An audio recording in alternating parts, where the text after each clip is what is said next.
नमामि धन्वन्तरासुरैः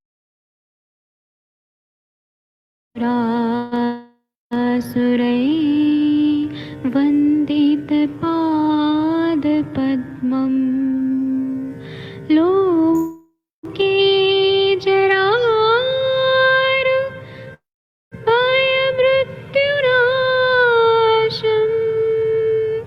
दातारमीशम्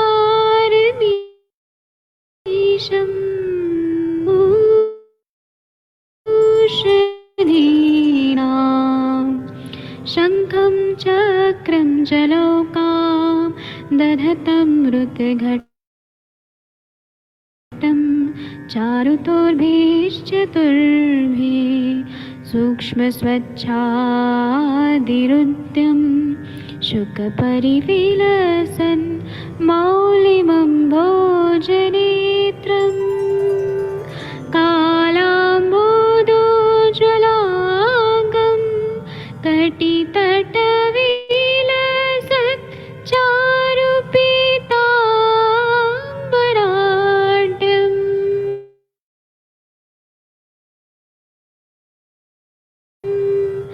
वन्दे धन्वन्तरिन्तम्।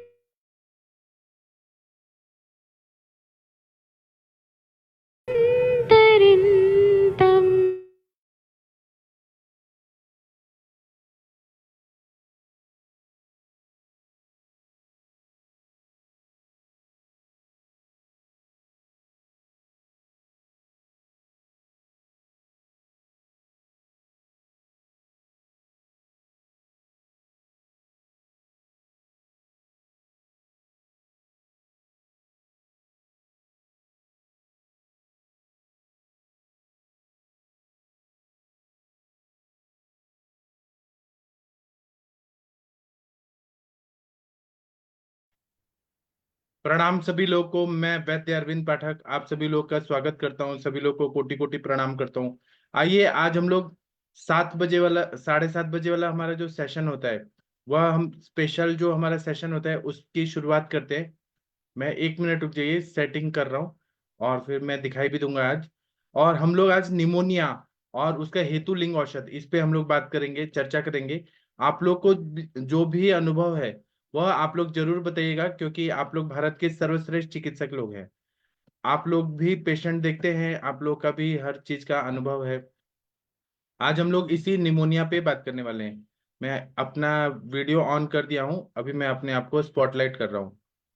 1 मिनट रुक जाइए, अभी मैं आप लोगों को दिख रहा हूँ। प्रणाम सभी लोगों को। मैं वैद्य अरविंद पाठक आप सभी लोगों का प्रणाम, आप लोग सभी लोगों को प्रणाम करता हूँ। निमोनिया जो व्याधि होता है वह ज्यादातर हम लोग देखें तो हमारे आयुर्वेद के हिसाब से कफ दोष, कफ की स्थिरता बढ़ जाती है। कफ दोष अगर बहुत ज्यादा बढ़ जाता है या वात दोष बहुत ज्यादा बढ़ जाता है तो निमोनिया हो जाता है। आयुर्वेद में भी ऐसा बताया गया है कि जंतुओं का संसर्ग होता है, अभिघात मतलब सॉरी आगंतुक कारण होते हैं, उसके वजह से शरीर में कुछ ना कुछ बीमारियां होती हैं। जनोपदवधंस व्याधि जो है, जनोपदन का जो अध्याय है उसमें बोला है कि दूषित वायु का संसर्ग जब हो जाता है तो कोई ना कोई व्याधि हो जाती है। तो कुछ ना कुछ आगंतुक कारण इसमें रहते हैं, इसी पे हम लोग चर्चा करने वाले हैं। तो निज दोष तो है, कफ और वायु यह प्रकोपित हुआ है। अगर वायु का देखें तो वायु का रुक्ष गुण बहुत ज्यादा विकृत हुआ रहता है, वायु का शीत गुण बहुत ज्यादा विकृत हुआ रहता है।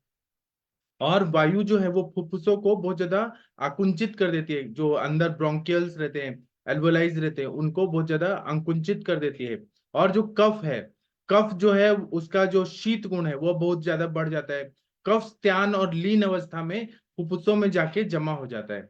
लेकिन ये जो इन्फेक्शन है, अगर हम लोग निमोन ये शब्द देखेंगे तो निमोन जो होता है इसका मतलब है फुफ्फुस का सदाह शोथ, मतलब वहां पे बर्निंग भी हो रहा है और सूजन भी आ रही है। और यह जो बैक्टीरिया होता है, एक अलग तरह का बैक्टीरिया रहता है, उसकी वजह से ये होता है। हम लोग इसी पे चर्चा करेंगे। और इसमें आम दोष भी बहुत ज्यादा रहता है। अग्नि मांद्यकर आहार विहार का सेवन अगर होता है बहुत ज्यादा तो ये शरीर तो एक तरह से दूषित हुआ ही रहता है, आम संचिति होती है। क्योंकि रोगा सर्वेपि मंदाग्नो यह कारण मेन कारण होता है। कफ और वायु को प्रकोपित करने वाले आहार विहार का सेवन किया जाता है, उसकी वजह से यह निमोनिया हो जाता है। इसी पे हम लोग चर्चा करेंगे और हम लोग आयुर्वेद की दृष्टि से किस तरह से इसको हम लोग चिकित्सा करें, क्या विचार करें, ये हम लोग अभी देखने वाले हैं। हम पहले थोड़ा मॉडर्न व्यू देखेंगे। मैंने हैरिसन के बुक से अपने नोट्स निकाले हैं, वो मैं आप लोगों को बता रहा हूँ, और फिर आप लोग अपने अपने मत भी बताइएगा। जब हम लोग निमोन देखते हैं तो निमोन का मतलब होता है, निमोनिया से जो निमोन शब्द बना है, ये लैटिन नेम है निमोन। तो इसका मतलब है फुफ्फुस का सदाह शोथ। सूज जो होता है, इसमें स्वेलिंग आती है, और ये सांसर्गिक एयरबॉर्न डिजीज है, और इसमें बुखार आता है। और यह जंतुओं के संसर्ग जब हो जाता है, इसके वजह से फीवर आने लगता है। और इसमें ड्यूप्लोकोकाई नाम का बैक्टीरिया, ड्यूप्लो मतलब दो तरह के, दो जोड़ी में ये बैक्टीरिया अटैक करते हैं। और यह जो जंतु रहते हैं, अगर माइक्रोस्कोप में देखते हैं तो ये जंतु की तरह दिखते हैं, एक बिंदु की तरह दिखते हैं, लेकिन ट्विंस होते हैं, दो रहते हैं। इसलिए इसको डिप्लोकोकाई इस तरह से नाम दिया जाता है। इस जंतु के वजह से ज्वर एक शरीर में कंटिन्यू रहता है, और सांस लेने में तकलीफ होती है, श्वास कृच्छता ऐसा सिम्टम आने लगता है।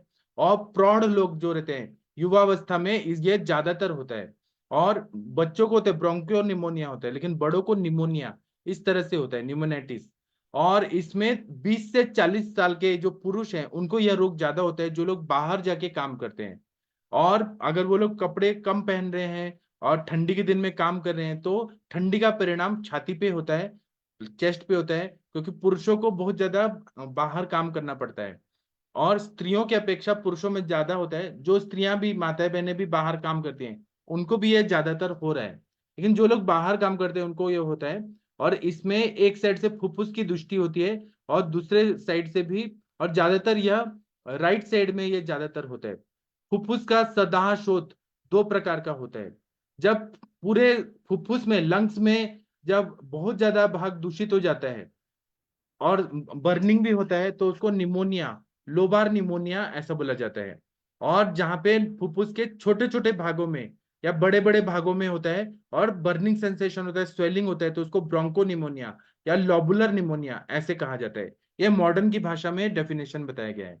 इन्फेक्शन पीरियड जो रहता है, इंक्यूबेशन पीरियड, वह बहुत कुछ घंटों का रहता है। और रोगी को अचानक ही ये अटैक होता है, जो डिप्लोकोकाई नाम का बैक्टीरिया होता है उस पे अचानक ही अटैक होता है। तो ठंडी भज के बुखार आता है, ठीक है, फिर हेडेक होता है, छाती दुखने लगती है, कभी कभी छाती में नहीं दुखता है, और सांस लेने में बहुत ज्यादा तकलीफ होता है। फीवर 103 104 फ़ारेनहाइट होता है, कभी कभी 120 110 भी हो जाता है। सॉरी, एक 100 फ़ारेनहाइट होता है। सॉरी, एक 103 या 104 डिग्री फ़ारेनहाइट होता है, या 100 डिग्री फ़ारेनहाइट होता है। श्वासोश्वास पर मिनट देखेंगे तो 50 to 60 होता है। पल्स रेट जो रहता है, पल्स रेट और हमारा जो ब्रीदिंग का रेट है वो हम देखें तो पल्स रेट ज्यादा होता है, 2:1 इस तरह से होता है। सांस जल्दी जल्दी चलने लगता है, और फुफ्फुस में, लंग्स में अलग अलग बदल होने लगते हैं। जो अपने कैपिलरीज हैं वो एकदम तन जाती हैं, और बहुत ज्यादा रक्त जो है, वो ब्लड जो है वो लंग्स में आने लगता है। और उसमें स्त्राव जो रहता है वो चिपका चिपका रहता है, और बाद में वो घट्ट हो जाता है, बहुत ज्यादा ये होता है, स्त्यान हो जाता है, जिसको हम आयुर्वेद भाषा में बोलते हैं। और उसके बाद में क्या होता है कि कंसोलिडेशन ऐसे होने लगता है कि जब बहुत ज्यादा लंग्स में कफ जमा हो जाता है। निमोनिया जब ठीक होने लगता है तो बहुत ज्यादा घट्ट स्त्राव द्रव रूप में कन्वर्ट होके और फिर निकलने लगता है। और लक्षण में इसमें देखें, निमोनिया में तो बहुत ठंडी बज के बुखार आता है, शीत पूर्वक ज्वर होता है, सर दर्द होता है, छाती दुखता है, सांस लेने में तकलीफ होने लगती है। और जो अपने नॉस्ट्रल्स है उसमें भी बहुत ज्यादा आवाज आने लगती है सांस लेने की वजह से। पेट बहुत नीचे चले जाता है। और एक साइड से जो लंग्स है, अगर हम लोग देखें तो एक साइड से कम हिलता है, एक साइड से ज्यादा हिलता है। दूसरा है, कभी कभी ऊपर साइड में लंग्स में ज्यादा उसमें हलचल दिखती है, नीचे के भाग में कम दिखती है। कभी कभी ये ज्यादा एक साइड से सोने लगे तो प्लूरसी होने का चांसेस रहता है, लंग्स में इंफेक्शन होके। और प्लूरल मेम्ब्रेन है वहां पे पानी जमा होने के वजह से, क्योंकि एक साइड से सो रहे हैं, तो उसके वजह से इंफेक्शन हो जाता है। और दूसरा है कि सूखा खांसी भी आता है। और दूसरा क्या है कि छाती में बहुत ज्यादा पेन होता है, जब स्त्राव बहुत घट्ट होता है, थिक होता है, तो जो बलगम है वो बहुत ज्यादा थिक आने लगता है। और दूसरा क्या है कि उसका कलर जो रहता है वो अलग अलग तरह का आ सकता है, और उसमें बहुत ज्यादा झाग भी आ जाती है। कफ जो रहता है वो गीला गीला आता है। और यह जो जंतु है डुप्लोकोकाई, वह ग्राम पॉजिटिव टाइप का बैक्टीरिया होता है। फिर उसके बाद में अगर हम लोग देखें तो कभी कभी ये बहुत ज्यादा बढ़ जाता है, तो बुखार उतर जाए तो उस दिन ये बहुत ज्यादा डेंजरस कंडीशन भी होती है। हार्ट की क्रिया जो होती है वो कम हो सकती है। कॉर ये हो सकता है, या COPD chronic obstructive pulmonary disease, इसमें भी ये कन्वर्ट हो सकता है। हार्ट एकदम बंद पड़ जाता है, हार्ट का फंक्शन कम हो जाता है, और जो लंग्स है उससे हृदय की तरफ शुद्ध ऑक्सीजन नहीं मिल पाता है, और फुफ्फुसों में सदाह शोथ होता है। उसके बाद में यह कभी डेंजरस कंडीशन भी होती है या नॉर्मल रहती है। दूसरा क्या है कि कंसोलिडेशन कभी कभी बढ़ जाता है, तो बहुत ज्यादा तकलीफ होने के चांसेस हो जाता है। इसमें लंग्स की दुष्टि ज्यादा होती है, एक लंग्स में होती है फिर दूसरे लंग्स में भी ये फैल जाती है। दूसरा क्या है कि दूसरे तरह से हम लोग प्राणवायु नहीं ले सकते हैं। परकर्शन हम करते हैं तो हमें पता चलता है, ऑस्कल्टेशन परकर्शन करते हैं तो लंग से रोंकाई, जैसे कबूतर बोल रहा है इस तरह से आवाज आने लगती है, या कभी कभी क्रिप्टेशन, जैसे दरवाजा खोल रहे हैं तो आवाज आती है कर कर, उस तरह से आवाज आने लगती है। दूसरा क्या है कि इसमें जब निमोनिया हो जाता है तो उसको हम लोग जब आयुर्वेद के हिसाब से चिकित्सा करते हैं, एलोपैथी में तो बहुत हायर एंटीबायोटिक्स दिया जाता है। पेनिसिलिन पहले ड्रग ऑफ चॉइस पेनिसिलिन होता था, अभी वो first line of treatment penicillin नहीं है, उसके ही सब्स्टिट्यूट जो दूसरे ग्रुप के मेडिसिन है या थर्ड ग्रुप के मेडिसिन है वो एंटीबायोटिक दिया जाता है। लेकिन इसमें हायर एंटीबायोटिक देना पड़ता है।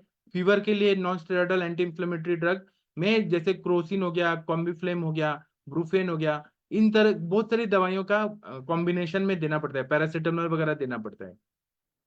उसके बाद में कभी कभी अगर यह अस्थमा में कन्वर्ट हो गया निमोनिया, तो फिर उसमें एस्थिलिन वगैरह देना पड़ता है ना। इसमें ब्रोंकाइटिस मतलब फुफ्फुस का इन्फेक्शन ये हमें दिखाई देता है। आयुर्वेद के हिसाब से अगर हम लोग देखें तो यह निमोनिया जो है इसमें और भी व्याधियां हो सकती है, एक व्याधि से दूसरी व्याधि, तो कभी कभी निमोनिया भी है और अतिसार है, निमोनिया है और छर्दी है, निमोनिया है और पांडु रोग है, निमोनिया है और क्षय रोग है, निमोनिया है और अर्श व्याधि है, निमोनिया है और रक्त पित्त है, निमोनिया है और ज्वर है, ये हमें देखना पड़ता है।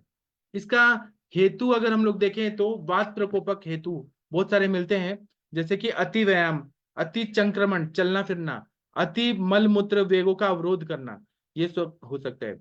तो आयुर्वेद के हिसाब से अगर हम लोग देखें तो इसमें कफ दोष और वात दोष बहुत ज्यादा ये प्रकोपित हो जाता है, दुष्ट हो जाता है, और कफ दोष की वजह से बहुत ज्यादा स्त्रोतोरोध हो जाता है, जो प्राणवायु स्त्रोत का लंग्स है उसमें हो जाता है। दूसरा क्या है, तो हमें कफ को बैलेंस करना है और वायु को बैलेंस करना है। दूसरा क्या है कि हम इसमें देखते हैं तो अग्नि मंद रहता है, तो आयुर्वेद में लंघन कराना सबसे श्रेष्ठ चिकित्सा बताई है, और ज्वर है उसकी चिकित्सा करना है तो लंघन उसमें भी श्रेष्ठ, और आम है तो उसमें भी लंघन कराना जरूरी है। तो या तो लंघन कराएं या फिर शुरुआत में लघु वमन कराएं और तीक्ष्ण विरेचन कराएं तो बहुत अच्छा फायदा होता है। वमन द्रव्य में हम लोग परवल का प्रयोग करते हैं, जो कड़वा वाला परवल होता है, कड़वा वाला तोरई होता है, उसका प्रयोग करते हैं, या नमक या पानी, नमक और पानी का देते हैं। कफ का अगर उत्क्लेश है तो वमन देना चाहिए, और वमन के दूसरे दिन सद्यो वमन कराने से बहुत अच्छा पेशेंट को फायदा होता है। और उस दिन पूरा दिन हम लोग मूंग दाल का या फिर कुल्थी के दाल का यूज देते हैं, या सेंधा नमक डाल के जो चावल का मंड होता है, चावल का मंड का पानी वो देते हैं। दूसरे दिन लघु आहार देते हैं और मूंग दाल की खिचड़ी देते हैं, दाल खिचड़ी ये देते हैं। और पीठ में, पेट में, छाती में सेकना बहुत जरूरी होता है। अगर हम पुल्टीस बनाते हैं, जैसे काला तिल लेते हैं, अलसी लेते हैं, आटा लेते हैं, इसको सम प्रमाण में लेके थोड़ा नमक और हल्दी डाल के पकाकर और कपड़े में डालकर और पोटली टाइप बना के और उसका सेक लेते हैं तो बहुत अच्छा फायदा होता है इसमें, मतलब उपनाह स्वेद, यह अगर छाती में किया जाए तो बहुत अच्छा फायदा होता है। उसी तरह से प्राणायाम और मत्स्यासन किया जाता है। अगर ज्वर है तो त्रिभुवन कीर्ति रस, महाज्वरांकुश रस, या फिर महासुदर्शन घनवटी, ये सब देने से बहुत अच्छा फायदा होता है। वत्स नाप के कल्प देने से बहुत अच्छा फायदा होता है। अभी मैं कुछ और बताना चाहूंगा, लेकिन मैं चाहता हूं कि आप लोग का भी अनुभव बताइए, फिर डिस्कशन हो सकेगा। मैं यहाँ पर आदरणीय वैद्य अखिलेश तिवारी जी को बुलाना चाहूंगा, निमोनिया पे आप कुछ बोलना चाहते हैं सर? आप कुछ बोलिए सर।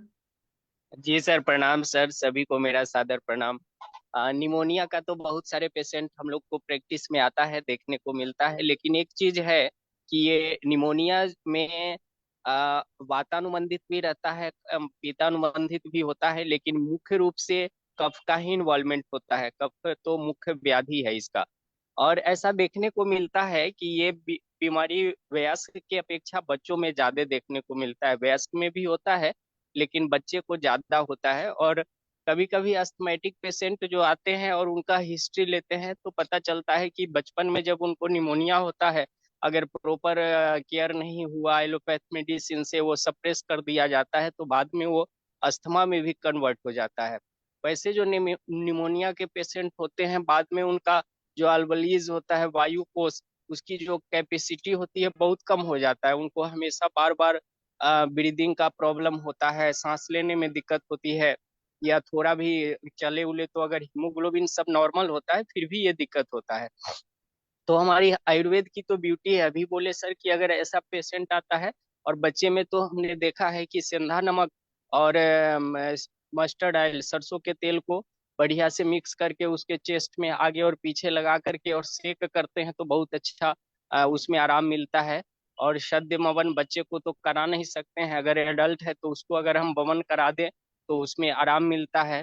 क्योंकि कफ की प्रधानता है तो इसमें हमको लंघन कराते हैं तो ज्यादा अच्छा है। और अक्सर हाँ, ये जो केस आता है वो आमावस्था ही ज्यादा रहता है, निरामा तो रहेगा नहीं। तो इसमें हमको थोड़ा लंघन का ही करना है विचार, और दीपन पाचन बढ़िया से करके, और लक्ष्मी विलास रस, अबरक भस्म, ये सब चीज को एड ऑन करते हैं तो अच्छा काम करता है।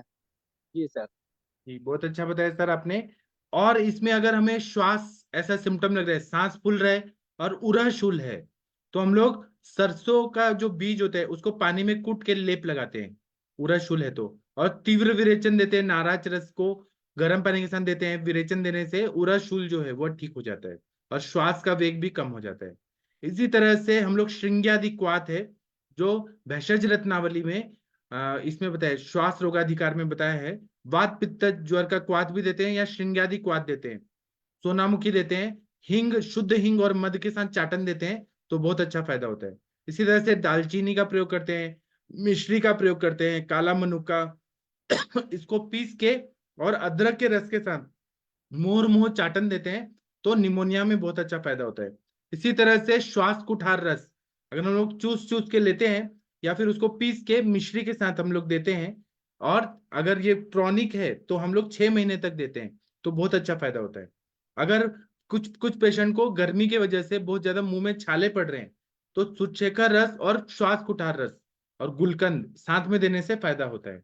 इसी तरह से अगर हम लोग ठंडी बज के आ रहा है तो हम लोग इसमें श्वास कुठार रस के साथ मुक्तादि चूर्ण, ठंडी बज के बुखार भी आ रहा है तो हमें बैलेंस करना है तो मुक्तादि चूर्ण जो चरक में बताया है, श्वास श्वास वाला जो चिकित्सा है उसमें बताया, मोती पिष्टी एक भाग, प्रवाल पिष्टी एक भाग, शंख भस्म एक भाग, वैडूर्य भस्म, स्फटिक भस्म, सौविरंजन भस्म, शुद्ध गंधक, इलायची, फिर सेंधा नमक, सौरवर्चल नमक, ताम्र भस्म, लौह भस्म, जायफल, लौह भस्म, माणिक्य भस्म, फिर जो बाम्बू रहता है, बांस, और जो अपामार का बीज है, और ये सब हम जब देते हैं तो सम प्रमाण में देते हैं मुक्तादि चूर्ण को, जो चरक संहिता में बताया है, मधु और घी और चीनी के साथ तो बहुत अच्छा श्वास का प्रॉब्लम सॉल्व होता है। इसी के साथ में अगर धातुशय और निमोनिया है, प्रतिशय और निमोनिया है, शुक्र क्षयजन्य श्वास है, उन सब में मुक्तादि चूर्ण और श्वास कुठार रस ये अगर दे दिया जाए तो बहुत अच्छा फायदा होता है।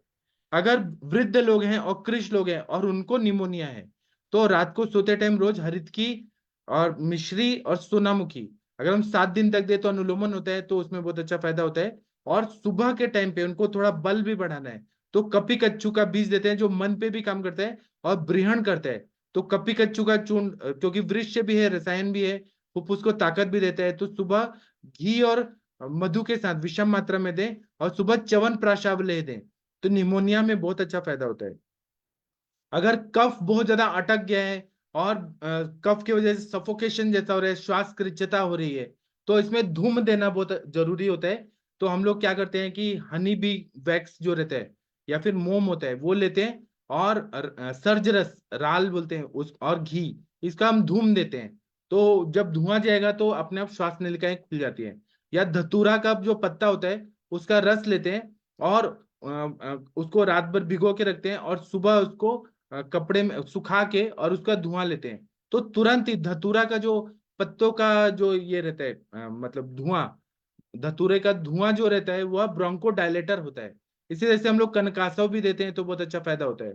इसी तरह से अगर हम लोग पत्तों का चूर्ण को लेके और चिलम में डालते हैं, चूर्ण को चिलम में डाल के, जो गुड़गुड़ी पहले पीते थे चिलम या फिर सिगार, उस तरह से हम धूम दें तो बहुत अच्छा फायदा होता है। या भांग का पाउडर लें और गुड़ डाल के और उसका धूम्रपान करें तो बहुत अच्छा फायदा होता है। इसी तरह से कुचला का बीज लेते हैं, उसको पीस के और उसको हम लोग छाती में लगाते हैं 30 mm से 200 mg, तो दमा जो है ब्रोंकोनिमोनिया में बहुत अच्छा फायदा होता है। इसी तरह से पित्त प्रकृति को अगर तकलीफ हो रहा है तो सांबर श्रृंग का भस्म का मशी लेते हैं और उसको घी और मधु के साथ विषम मात्रा में देते हैं तो बहुत अच्छा फायदा होता है। सागवान नाम का जो वनस्पति है, सागवान की लकड़ी जो बनता है, उसके पंचांग लेना है और उसको जला देना है और उसका मशी का सेवन करना है, तो उससे भी निमोनिया में बहुत अच्छा फायदा होता है। इसी तरह से सोमासव करके दवाई आती है, बहुत सारी कंपनियां भी बनाती है सोमासव और द्राक्षारिष्ट, इसका सुबह शाम प्रयोग करें तो बहुत अच्छा फायदा होता है। वर्धमान पिप्पली रसायन, अगर गाय के दूध के साथ अगर वर्धमान पिप्पली रसायन दे या पिप्पल ले दें तो उससे बहुत अच्छा फायदा होता है। अगर महाश्वास है, हिक्का है, तो हेमगर, पुट्टली रस, समीर पन्नग रस और रस सिंदूर मधु और तुलसी के स्वरज के साथ देने से बहुत अच्छा फायदा होता है। इस तरह से रुद्राक्ष होता है, रुद्राक्ष का चूर्ण लेना है, शंख भस्म, स्वर्ण भस्म और पीतल का भस्म, इसको मिक्स करके अगर दिन में 3 बार 4 बार दें तो बहुत अच्छा फायदा होता है। इसमें पेशेंट को निमोनिया में दूध पे रखना ज्यादा जरूरी है, लंगन कराना है, सुबह ब्राह्म मुहूर्त में उठाना है और सपाट जगह जगह है वहां पे चलाना है। और कपड़े जो है वो बहुत ज्यादा हैवी कपड़े नहीं पहनने देना है, कान में कॉटन डाल के रखना है। और शौच जब भी आ रहा है तो जो काला नमक होता है और गर्म पानी ये मिक्स करके पिए तो और अच्छे से प्रेशर आके फिर वो निकल जाता है। निमोनिया अगर हुआ है तो मकरध्वजवटी, प्रवाल भस्म, चंद्रपुटी, रौप्य भस्म ये देने से बहुत अच्छा फायदा होता है। इससे ज्वर का वेग जो है वह नहीं बढ़ता है और फुफ्फुस में दाह सदाह शोथ है वह कम हो जाता है। इसी तरह से मलबद्धता है तो त्रिफला चूर्ण देते हैं। और उसी तरह से लक्ष्मी नारायण रस करके एक दवाई आती है, उससे बहुत अच्छा फायदा होता है। त्रिफला चूर्ण से पेट साफ होता है तो अपान वायु अच्छा प्राकृत होता है, तो श्वास का वेग नहीं लगता है। इसी तरह से कज्जली, क्योंकि यहाँ पे निमोनिया है और अगर जैसे घर में पिताजी होते हैं तो पिताजी के रहने के बाद सब चीज वो कंट्रोल करते हैं, उसी तरह से अगर हम लोग पारा गंधक का कज्जली दे दें या रस सिंदूर दे दें या समीर पन्नग जो पारा और गंधक से बनाए हुए हैं वो अगर दे दे तो निमोनिया जल्दी से जल्दी, क्योंकि वो एक तरह से एंटीबायोटिक है, तो कज्जली का प्रयोग मधु के साथ और घी के साथ विषम मात्रा में दें तो बहुत अच्छा फायदा हो जाता है। इसी तरह से हम लोग पुनर्नवा का चूर्ण देते हैं तो वो शोथग्न बताया गया है, तो वो सूजन को कम कर देता है। लक्ष्मी नारायण रस तो मैंने बता दिया बहुत अच्छा है। नारदिया लक्ष्मी विलास रस बहुत अच्छा काम करता है। रस सिंदूर, प्रवाल भस्म, चंद्रपुटी दूध और चीनी के साथ दे तो बहुत अच्छा फायदा होता है। और पेशेंट को कॉफी देना, कॉफी देने से भी बहुत अच्छा फायदा होता है। कॉफी दे रहे हैं तो उसमें थोड़ा सा रस सिंदूर और प्रवाल भस्म मिला के वो अगर दें तो बहुत अच्छा फायदा हो जाता है। जो ब्रोंको निमोनिया होता है वो तो ज्यादातर बच्चों को होता है, और क्योंकि बच्चों का कफ का काल होता है तो उसमें हम लोगों को जो उपनास हुए थे वो देना चाहिए। बच्चों को रस सिंदूर, प्रवाल भस्म ये सब दें तो बहुत अच्छा फायदा होता है। आप लोग का कोई और अनुभव है तो आप लोग बताना चाहें बता सकते हैं। डॉक्टर कंचन मैम। हाँ जी बोलिए। सर सर हाँ मैं एक बता रहा हूँ जो यूज करता हूँ एडल्ट में। जी ये धतूर के पत्ता का स्वरस का और जी फिटकीरी का पाउडर बना करके धतूर के पत्ता के स्वरस में उसको गर्म करते हैं, एक तरह से भस्म बनाते हैं। जी और वो थोड़ा थोड़ा उसमें डालते हैं, जैसे ये तवे पर भी बना सकते हैं। तवे पे पहले फिटकिरी का पाउडर बना लीजिए, उस पे डालिए और थोड़ा थोड़ा उसमें कंटिन्यू धतूर का पत्ता का स्वरस गिराते जाइए और उसको चलाते रहिए धीरे धीरे। ये थोड़ा टाइम लगता है और जब जितना ऑब्जर्व कर सकता है वो ऑब्जर्व करने दीजिए। फिर बाद में उतार करके उसको खरल में फाइन पाउडर कर लीजिए। आधा गुंजा से 1 गुंजा तक, मतलब 60 mg से 125 mg तक पान में रख के सुबह सुबह देने से, खास करके ये जो एडल्ट को अगर देते हैं तो बहुत अच्छा आराम मिलता है इसमें, क्योंकि ये ब्रोंको डायलेटर भी होता है और जो स्फटिक है वो मतलब एक्सपेक्टोरेंट नेचर का होता है, तो बलगम को काट काट कर निकालता है अंदर से। ये बहुत अच्छा है। दूसरा, संजीवनी बटी भी हम यूज करते हैं, तो संजीवनी बटी का भी बहुत अच्छा रोल है इसमें। अगर हम कंटिन्यू भी देते हैं कुछ दिन, तो उसका बढ़िया दीपन पाचन भी हो जाता है। इसमें भल्लातक वत्सनाभ है और गौमूत्र है, तो बहुत अच्छा काम करता है। साथ में एक और चीज है जैसे पिपली का जो वर्धमान पिपली देते हैं ना, उसको अगर हम गौमूत्र में डाल के देते हैं, जैसे गौमूत्र में डाल दिए रात को, फिर सुबह में निकाल करके गौमूत्र से उसको चबा चबा के खा के ऊपर से दूध पिए, इस तरह से, तो वो और ज्यादा इफेक्टिव होता है। जी सर। जी। इस पे अगर कंचन मैडम जी आप कुछ बोलना चाहती हैं तो बोल दिए प्लीजिए, बोलिए प्लीज कंचन प्रणाम। मैडम। जी मैम। सर बहुत अच्छा टॉपिक है सर, और बहुत पेशेंट आते हैं सर, बच्चों से लेके बड़ों तक भी ये मैंने देखा है। और इसमें मैंने एक टिपिकल सिम्टम देखा है कि बहुत ठंडी बजती है पेशेंट को। जैसे ये पेशेंट स्पेशली हम जैसे फीवर आता है तो मोस्टली पहला प्राइमरी ट्रीटमेंट होता है कि आप स्पॉन्जिंग करो घर पे ही। पर ये पेशेंट करने नहीं देता है सर स्पॉन्जिंग, क्योंकि बहुत ठंडी लगती है उसको। और बहुत बार ऐसे भी मैंने देखा है कि नॉर्मल सर्दी खांसी होती है पेशेंट को, और वो बहुत इग्नोर कर देता है और उस पे हेतु सेवन करता ही है, जैसे ठंडा पानी पीना, लस्सी वगैरह कुछ। तो ऐसे केसेस में भी ये थोड़ा सा कुछ दिन के बाद अगर वो ठीक ही नहीं हो रहा है, कुछ मेडिसिन भी नहीं खाया, या फिर मेडिसिन खाने के बाद भी अपथ्य कर रहा है, तो इसमें पेशेंट न्यूमोनिया में कन्वर्ट हो जाता है सर। और न्यूमोनिया के पेशेंट भी आगे के लिए बहुत बार मैंने ऐसे भी देखे हैं कि वो पूरे के पूरे मतलब ब्रोंकियल अस्थमा में कन्वर्ट हो जाते हैं। बहुत अच्छा है, मतलब ये उपद्रव के स्वरूप हम देखते हैं कि ये पूरा श्वास में कन्वर्ट हो गया है पेशेंट। पर इसे हम अगर इनिशियल फेज में ही अच्छे से पेशेंट को अच्छे से अगर हेतु सेवन बंद करा दे, या फिर हमारा पूरा ट्रीटमेंट जैसे आपने बहुत सारे कल्प बताया है वो उसको यूज करके भी बहुत अच्छा फायदा होता है। और बहुत बार ऐसे पेशेंट जब आते हैं कि जो श्वास रोग में कन्वर्ट हो गए हैं, तो उनको भी हम बहुत अच्छे से ट्रीट कर सकते हैं। और जैसे मैं मोस्टली मेरा जो मेडिसिन है उसमें टंकन भस्म में जरूर यूज करती हूँ इस केस में, क्योंकि टंकन भस्म भी बहुत अच्छे से कफ को काट के बाहर निकालता है। छोटे बच्चों में जैसे सीतोफलादी वगैरह है, अबरक भस्म है, प्रवाल पुष्टि है, गिलोय, ये बड़ों में भी मैं देती हूँ। श्वासारी रस है, श्वासारी वटी है, लक्ष्मी विलास रस, संजीवनी वटी का भी बहुत अच्छे से यूज होता है। श्वासारी क्वाथ मुलेठी भी कैसे है कि वो भी एक कफ को बाहर निकालने में मदद करता है। और एक जैसे बहुत खास खास के पेशेंट में छोटे थोड़े छोटे अंदर जो घाव हो जाते हैं उसको उराड़ा रोपण के लिए भी बहुत अच्छा फायदा करता है। पित्त का क्षमन भी कर देता है मुलेठी। मतलब मुलेठी तो वैसे भी बहुत दिव्य औषधि है। ये ऐसे पेशेंट काफी अच्छे से आयुर्वेद से ट्रीट हो जाते हैं। और हमने ओपीडी लेवल पे ही हमने काफी पेशेंट को ठीक किया है सर इसके। और ये पेशेंट में स्पेसिफिकली हमें जब पेशेंट पूरा ठीक हो जाता है हमको लगता है, तो हम उसे ना ब्रीदिंग एक्सरसाइज जरूर कराते हैं, ताकि उसका लंग का जो कैपेसिटी है वो अच्छे से और अच्छे से फंक्शन, मतलब लंग अच्छे से और अच्छे से फंक्शन करना स्टार्ट कर दे, उसका ब्रीदिंग प्रॉपर हो, मतलब लंग्स का जो आकुंचन प्रसरण होता है वो भी अच्छे से हो। और उसके लंग्स में अगर कुछ कफ अगर संचित है तो ये अनुलोम विलोम हमें बहुत अच्छे से फायदा करता है कि ये जितना भी मतलब जिसे हम बोलेंगे कि कफ उसको स्प्लिट आउट करने में भी बहुत अच्छे से फायदा करता है। पेशेंट पूरी तरीके से ठीक हो जाता है सर इससे। जी सर। और मुझे कुछ और बताना है कि निमोनिया के पेशेंट जो रहते हैं वो हमें पहले तो ये देखना चाहिए कि रोगी हमारा बलवान है कि दुर्बल है। अगर बलवान रोगी है और उसमें कफ भूइष्ठता बहुत ज्यादा है और उसको सांस लेने में बहुत तकलीफ हो रही है, तो उसमें सद्य वमन कराना सबसे बेस्ट रहता है। वमन कराएं या मृदु विरेचन कराएं, धूम्रपान कराएं तो बहुत अच्छा फायदा होता है। अगर पेशेंट हमारा दुर्बल है, कमजोर है, तो शोधन नहीं कराना चाहिए, शमन करना चाहिए।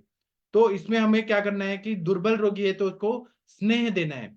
कौन सा स्नेह देना है? तो कंटकारी घृत देना है, पिप्पल्यादि घृत देना है, जो उष्ण तीक्ष्ण है थोड़ा और कफ को निकालता है, वायु का अनुलोमन करता है।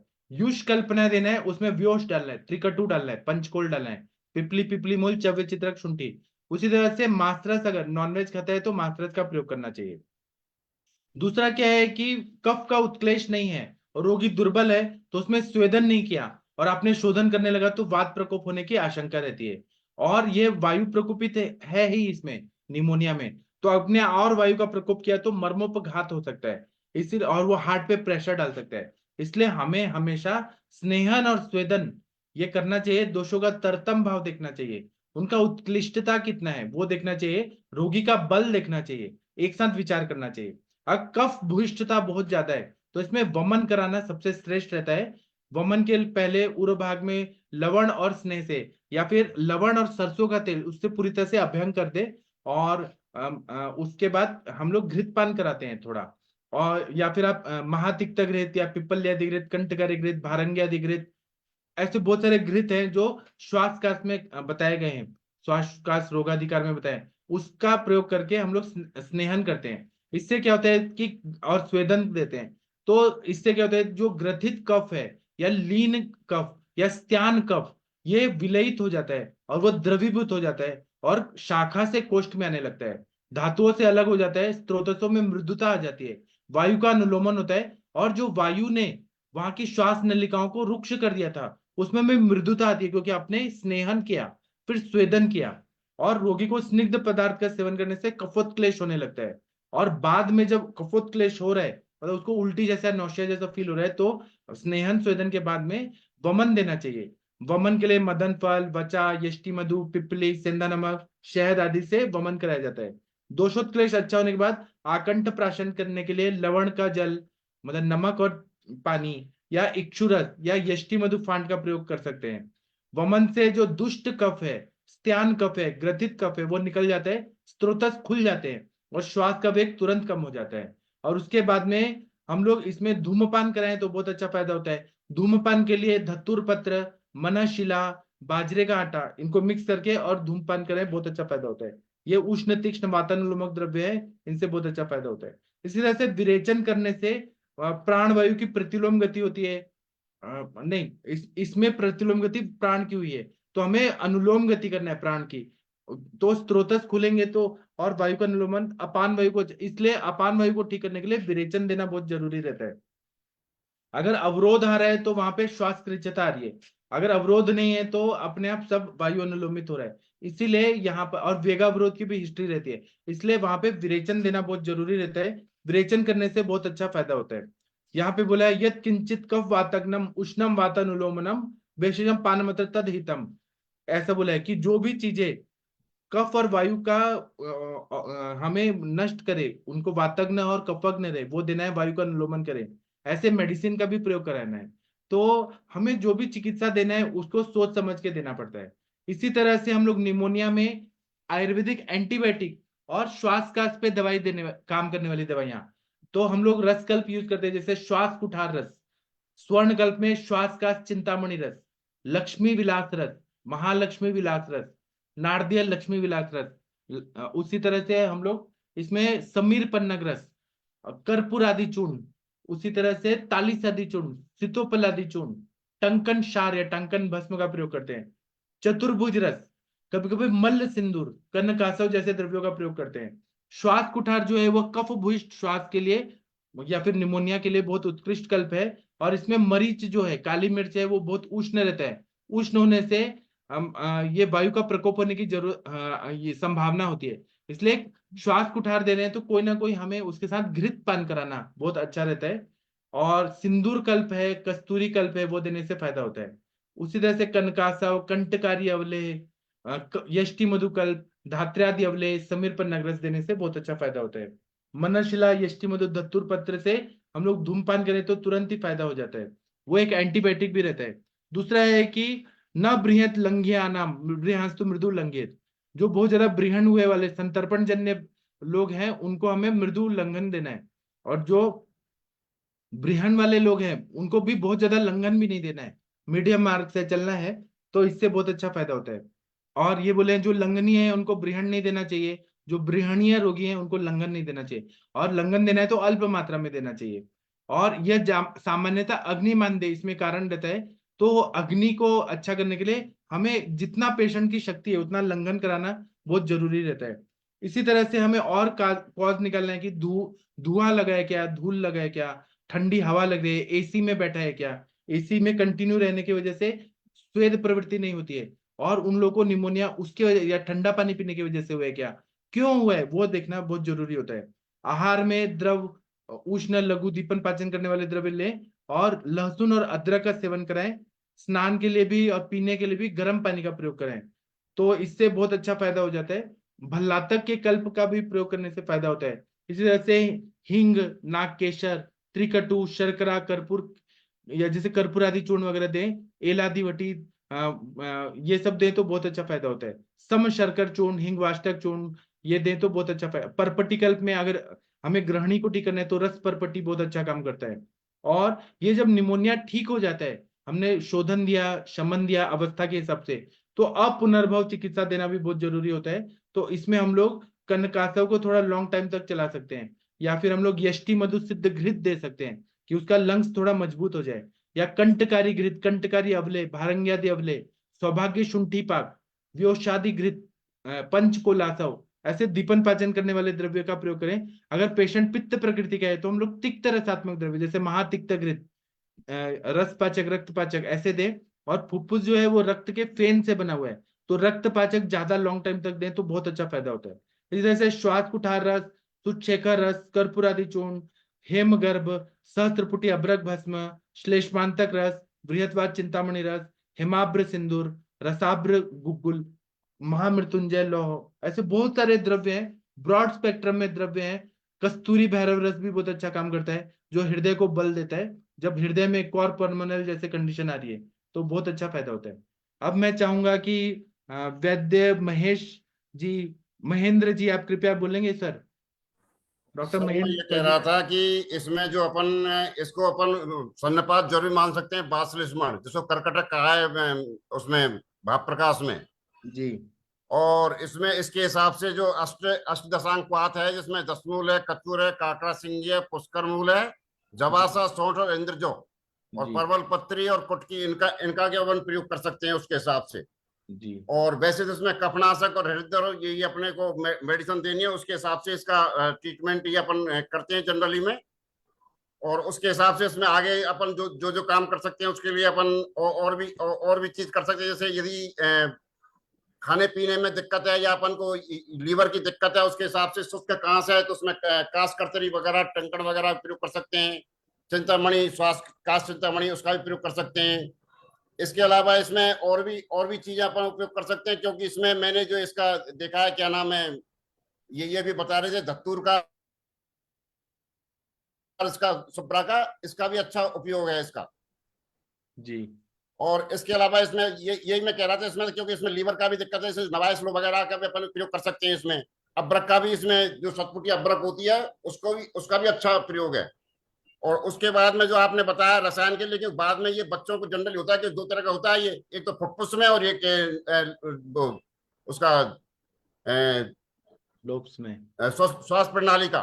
तो श्वास प्रणाली का जनरली बच्चों में होता है, लेकिन जो जी लोअर का होता है फुफ्फुस प्रदाह, वो जनरल बड़े बड़े आदमी को होता है उसका। ये बाद में जनरल उसको खांसी जुकाम, तुरंत कोई भी ठंडी चीज हुई या ठंडे का प्रयोग कर लिया, या कहीं उस तरह का उसको वातावरण मिल गया, आर्द्र वातावरण, जैसे कहीं उमस वगैरह से होती है तो उसके तुरंत हो जाता है। तो उसके लिए अपन उसको रसायन का प्रयोग करके और फुफ्फुसों को ताकत देने के लिए उसका प्रयोग कर सकते हैं सर। जी। पिप्पली का प्रयोग बहुत अच्छा रहता है, लेकिन पिप्पली लॉन्ग टर्म में यूज नहीं करना चाहिए। पिप्पली जो है ब्रोंको निमोनिया जो बच्चों को होता है उनके लिए भी काम करेगा, और बड़ों के लिए लोबार निमोनिया है उसमें भी काम करेगा। जी बहुत अच्छा सर, बताया सर आपने। हाँ वीना मैम, आप कुछ बोलना चाहेंगी? हाँ, या आप जो कह रहे तो तमक श्वास जैसी ही चिकित्सा करनी चाहिए नहीं नहीं नहीं, निमोनिया में? निमोनिया जो है वो एक तरह से जंतु संसर्गजन्य है। यहाँ पर हाँ हाँ। तांडव तो स्त्रोत का है व्याधि, लेकिन इसको श्वास में कन्वर्ट हो सकता है, लेकिन श्वास व्याधि नहीं। ये श्वास अस्थमा अलग है, निमोनिया अलग है। मगर सर कितना हाई फीवर रहता है निमोनिया है बराबर। तो ये तो एक्यूट फिर कंडीशन में रहता है ना मैम, हाँ अस्थमा तो क्रॉनिक हो जाता है। हम्म हम्म तो तो अगर हाई यही फीवर है तो त्रिभुवन कीर्ति रस बताया ना मैंने, महासुदर्शन क्वाथ, महासुदर्शन घनवटी, ज्वरांकुश रस, महाज्वरांकुश रस, ये सब देना है। लंघन कराना सबसे श्रेष्ठ है। और वमन भी करा दिया, सद्य वमन, उससे भी दोष निकल जाते हैं। कोष्ठ की शुद्धि होती है, तो तुरंत ही इमीडिएटली फायदा हो जाता है। तो फीवर भी वमन से कम होगा क्या? हाँ, इतने हाई फीवर में वमन दे सत्य सकते हैं? वमन।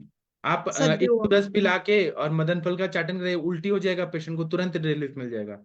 अच्छा, ये भी निमोनिया भी आमाशय समुत्पन्न ही व्याधि हाँ है ना, मगर? जी जी, क्लेदक कफ हाँ, की दृष्टि रहती है। जी प्लेडक कफ की दृष्टि। हाँ, लेकिन okay, thank you. Acute condition रहती है, इसको क्रॉनिक नहीं बोलेंगे हम लोग, और ना हाँ, इसको हाँ। तरुण ज्वर बोलेंगे, ज्वर अलग रहेगा। हाँ, इसमें ज्वर है वो परतंत्र रूप से है, स्वतंत्र रूप से तो ये हम्म। निमोनिया हुआ है, वहां पे पूरा सदा शोथ हुआ है पूरा, वहां पे हाँ। इन्फेक्शन पूरा लंग्स में। हम्म। Okay, thank you. हाँ, और कोई कुछ बोलना चाहते हैं बोल सकते हैं। डॉक्टर आदित्य सर, आप निमोनिया पे कुछ बोलना चाहेंगे? आपका वेस्टर्न का कुछ है तो आप इनपुट दीजिए इसमें। आदित्य सर, अभय सर कुछ बोलना चाहेंगे? प्रशांत भट्ट जी कुछ बोलना चाहेंगे? बोलिए, आदित्य सर बोलिए, निमोनिया में आपको जो आता है वो बोलिए सर। सर निमोनिया कई बार जैसे एसिम्टोमेटिकली भी प्रेजेंट कर सकता है। कंसोलिडेशन मतलब जैसे एक्सरे में जब एक्सरे कराओ, मतलब पेशेंट चलता फिरता दौड़ता है, सब कोई दिक्कत नहीं है, और एक्सरे कराया तो कंसोलिडेशन निकला। क्यों? और अदरवाइज सिम्टोमेटिक तो प्रेजेंटेशन कई तरह के हैं। और निमोनिया में सबसे कॉमन जैसा आपने बताया डिप्लोकोकस, स्ट्रेप्टोकोकस निमोनिया, ये सबसे कॉमन रहते हैं बैक्टीरियल इन्फेक्शन। और अगर पेशेंट बुढ़ापे में या फिर उसको स्टेरॉइड्स दिए हुए हैं तो फंगल निमोनिया में सबसे कॉमन एस्परजिलस रहता है। आ, फिर इम्यूनो कॉम्प्रोमाइज में म्यूकर भी मिल जाते हैं।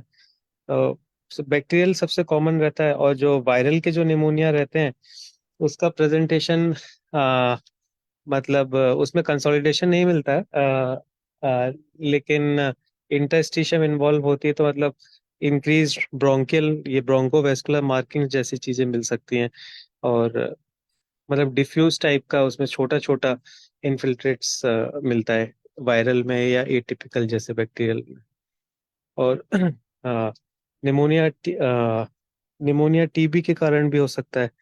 सर कॉमनली तो यूजुअली जैसे कोई सी भी चीज उसमें अग्नि मानदेय मिलता है सर।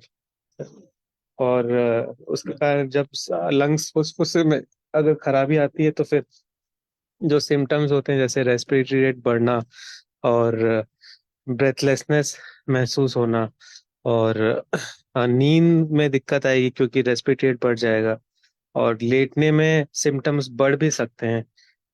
बेसिकली रेस्पिरेटरी रेट बढ़ना और रेस्पिरेटरी डिस्ट्रेस में रहना, फिर इसमें बाद में सैचुरेशन फॉल करता है।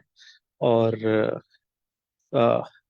जैसे निमोनिया अल्टीमेटली जो कॉम्प्लिकेशन आगे चल के उसमें acute respiratory distress syndrome ARDS बोलते हैं, जो टर्मिनल कॉम्प्लिकेशन रहता है, तो उसमें भी प्रोग्रेस कर सकता है। सर यही है सर। और मतलब ये निमोनिया के बारे में। और जब हम इसको पेशेंट को एग्जामिन करेंगे तो पेशेंट ब्रेथलेसनेस रहेगा, रेस्ट पे मतलब जल्दी जल्दी सांस ले रहा होगा, बोलने में उसके सेंटेंसेस जल्दी खत्म नहीं हो पाएंगे, और एक्सरसाइज इंटॉलरेंस हो सकता है कम मिले, हो सकता है जैसे एसिम्टोमेटिक में नहीं, सिम्टोमेटिक में कम मिलता है। फिर हमने जब लंग्स ऑस्कल्टेट करते हैं तो नॉर्मल जैसे ब्रोंकोवेस्कुलर साउंड्स जो रहते हैं तो वो हो सकता है कहीं डिक्रीज्ड मिले, जहाँ पे कंसोलिडेशन हो डिक्रीज मिल सकते हैं, कि वहाँ पे साउंड अच्छे से सुनाई नहीं आ रहा। कई बार क्रेपिटेशन, अगर कंसोलिडेशन नहीं है वायरल है तो उसमें कभी का क्रेपिटेशन मिल सकते हैं, खासतौर से लंग्स में जो नीचे वाला हिस्सा है वहाँ पे क्रेपिटेशन मिल सकते हैं। जैसे नॉर्मल जो साउंड है उसकी जगह थोड़ा चिड़ चिड़ चिड़ जैसा साउंड में रहता है ऑस्कल्टेशन। सर फिर वही हम लोग तो वेस्टर्न में एंटीबायोटिक्स देते हैं। और आप बताएंगे, आप तो निमोनिया में आप बहुत लोग अच्छा कौन से बता। एंटीबायोटिक्स देते हैं सर ज्यादातर सर कॉमनली? सर अगर सर जो सबसे कॉमन एंटीबायोटिक हमारी रहती है ऑगमेंटिन अजिथ्रोमाइसिन। जी तो अगर उससे आराम मिल जाता है, अगर वायरल निकलता है जैसे ऑगमेंटिन अजिथ्रोमाइसिन से आराम नहीं मिलता है तो ये रेस्पिरेटरी एक नेजल स्वैब भी भेजते हैं। मतलब ऊपर से स्वैब जाना आसान रहता है, जो पीछे पोस्टीरियर फेरिंजियल वॉल, मतलब पीछे जहाँ पे थ्रोट का हिस्सा है वहाँ पे टच करा के स्वैब भेजते हैं। और नहीं तो अगर वहाँ पे कुछ नहीं मिलता तो रेस्पिरेटरी वाले क्या करते हैं, अंदर तक डाल के ब्रोंको एल्वियोलर लावाज करके वहां से फ्लूइड निकालते हैं। जी तो जब हम वायरस को निमोनिया डायग्नोस करना है तो ये PCR testing, polymerase chain reaction testing होती है मल्टीपल रेस्पिरेटरी वायरसेस की, तो जी वो भेजते हैं।